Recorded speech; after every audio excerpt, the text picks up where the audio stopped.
सतगुरु के साजी निवाजी प्यारे साध संगत जी, प्यार और सत्कार से कहना धन निरंकार जी। सबसे पहले सतगुरु निरंकार दातार का शुक्राना करते हैं, जिनकी अपार कृपा से हमारा यह जीवन का सफ़र तय हो रहा है। सतगुरु माता जी के आशीर्वाद से दासी ये विचार रखने जा रहे हैं। इन विचारों द्वारा हमें यही समझाया गया है, जैसा कि संपूर्ण हरदेव वाणी में भी सतगुरु बाबा हरदेव सिंह जी महाराज इस शब्द द्वारा हमें यही समझाने की कोशिश कर रहे हैं कि बोलो कि संग कर्म जो हो उस जन की क्या बात है। कि जो इंसान जो भी बोलता है उसके अनुसार अगर वो कर्म करता है तो फिर वह अलग ही जाना जाता है। फिर उससे पता लग जाता है कि सही मायनों में ये सच्चा गुरु का गुरसिख है, जो गुरु के कहे अनुसार कर्म कमा रहा है। जो भी ये बोल रहा है वही कर्म कर रहा है। आइए सुनते हैं ऐसे ही विचार। साध संगत जी कहते हैं, एक धनवान व्यक्ति कबीर दास जी की अमृत वाणी डेली सुनने के लिए जाया करता था। वह प्रवचन बहुत ही ध्यान से सुनता और उसका चिंतन करता था। एक दिन प्रवचन के दौरान उसकी नज़र कबीर दास जी के कुर्ते पर पड़ी, जो कि बहुत ही साधारण सा था। उसने सोचा कि वह कबीर दास जी को एक अच्छा सा कुर्ता भेंट करेगा। धनी व्यक्ति ने कुछ दिनों के बाद मलमल का एक कुर्ता कबीर दास जी को भेंट कर दिया। कुर्ते की विशेषता यह थी कि उसका बाहर दिखने वाला कपड़ा मुलायम था और अंदर की तरफ साधारण कपड़ा लगा हुआ था। कबीर दास जी ने धनी व्यक्ति का उपहार स्वीकार कर लिया। अगले दिन जब प्रवचन शुरू हुए तो कबीर दास जी ने वही कुर्ता पहना हुआ था, लेकिन संत कबीर दास जी को कुर्ता पहना देख धनवान व्यक्ति हैरान रह गया। दरअसल कबीर दास जी ने कुर्ता उल्टा पहना हुआ था, यानी कि मलमल वाला हिस्सा शरीर को छू रहा था और साधारण हिस्सा बाहर दिख रहा था। प्रवचन समाप्त होने के बाद उस धनी व्यक्ति ने कबीर दास जी से पूछा कि यह आपने क्या किया, कुर्ता ऐसा कैसे पहना है। तब सभी के सामने कबीर दास जी ने बताया कि कुर्ता इन्हीं धनी व्यक्ति ने मुझे भेंट किया है। कुर्ता उल्टा पहनने पर कबीर दास जी बोले, कपड़े शरीर की उपयोगिता के लिए होते हैं, अपनी इज्जत को ढकने के लिए होते हैं, दिखावे के लिए नहीं। मलमल का भाग शरीर को स्पर्श होना चाहिए था, इसलिए इसे उल्टा पहना है।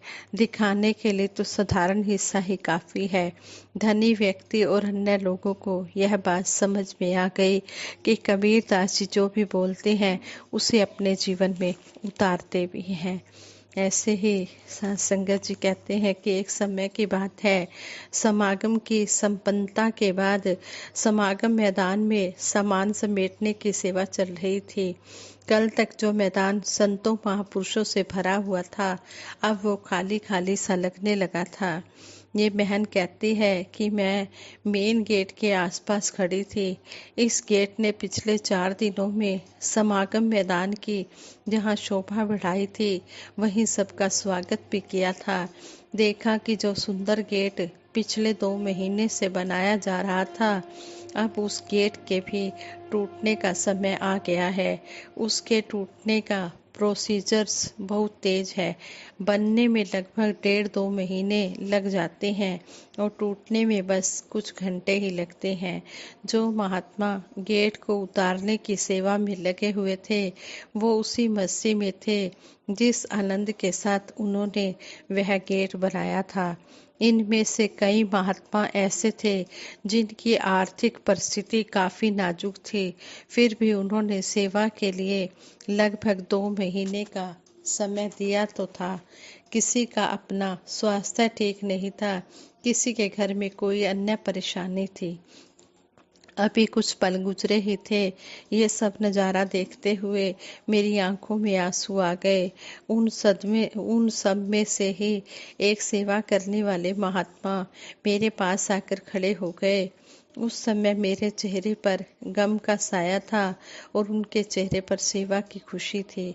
उसी खुशी के साथ उन्होंने मुझसे पूछा, बहन जी, आपकी आंखों में आंसू क्यों हैं? मैंने दिल की बात उन्हें कह दी। गेट की सेवा में आप सभी महापुरुषों ने इतना योगदान दिया, इसका इतना सुंदर स्वरूप बना, पर इसे टूटते देखकर मुझे बहुत बुरा लग रहा है। वह अनुभवी सेवादार महात्मा बड़े जोर से हंसे और कहने लगे, अगर ये गेट इस साल नहीं टूटा तो अगले साल नहीं बन पाएगा। कुछ नया बनने के लिए पुराने को तो टूटना ही पड़ेगा। फिर ये ख्याल आया, ये बात सिर्फ गेट की नहीं है, ये तो मेरे लिए भी बहुत जरूरी है। हर साल सतगुरु संत समागम आयोजित करते हैं। बचपन से लेकर आज तक अनेक संत समागमों में हाजिरी लगी है। सतगुरु तो जिस भी जगह पर कदम रख रहे हैं, वहां पर तो संत समागम ही हो रहे हैं। सतगुरु वननेस, स्थिरता, रूहानियत और इंसानियत संग संग सुकून जैसे विषय भी पढ़ा रहे हैं और मुझे ब्रह्म ज्ञान से जोड़ रहे हैं, ताकि मेरे मन पर जमी अहंकार और झूठी प्रतिष्ठा की परतें निकल जाएं और मैं निरंकार जैसी निर्मल, पावन, उज्जवल बन जाऊं। ये परतें उतरें और मैं नई बन जाऊं, मैं बेहतर बनूं। इसीलिए तो संत समागम हो रहे हैं। इसीलिए सतगुरु ब्रह्म ज्ञान के साथ सेवा, सत्संग, सिमरन का वरदान दे रहे हैं। आज अगर सेवा, सिमरन, सत्संग की कदर मेरे मन में बनी है तो नए रूप में भी खुद को ढालने में आसानी हो जाएगी और भक्ति के रास्ते में मैं निखरती चली जाऊंगी। एक बार महाराष्ट्र के जलगांव अंचल की तरफ जाने का मौका मिला। वहां बंजारा ग्रुप के महात्माओं का छोटा सा कस्बा है। हर साल 4 महीनों के लिए जब उन्हें अपने गांव में मजदूरी नहीं मिलती तो वे रोजगार की खोज में किसी और स्थान पर चले जाते हैं। जाने से पहले वे अपने गांव में एक सत्संग प्रोग्राम का आयोजन करते हैं। इस आयोजन के 2 मतलब हैं।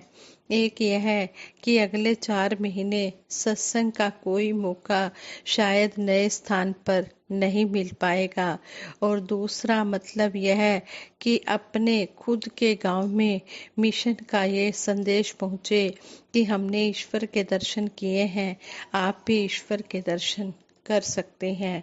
एक साल जब सत्संग प्रोग्राम आयोजित करना था तो उनके पास काफी माया नहीं थी।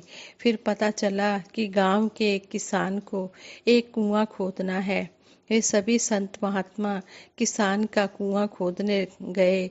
लगभग 7 दिन काम करके जो धन मिला उससे उन्होंने सत्संग प्रोग्राम का आयोजन किया।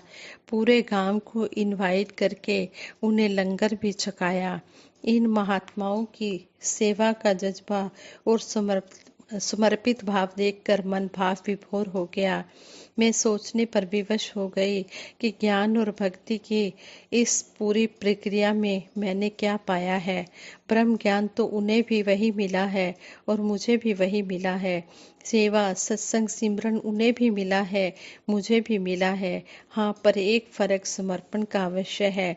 सतगुरु माता सुदीक्षा जी महाराज ने फरमाया था कि शर्ट का पहला बटन ठीक से ना लगा हो तो आगे के बटन गलत लगते चले जाते हैं।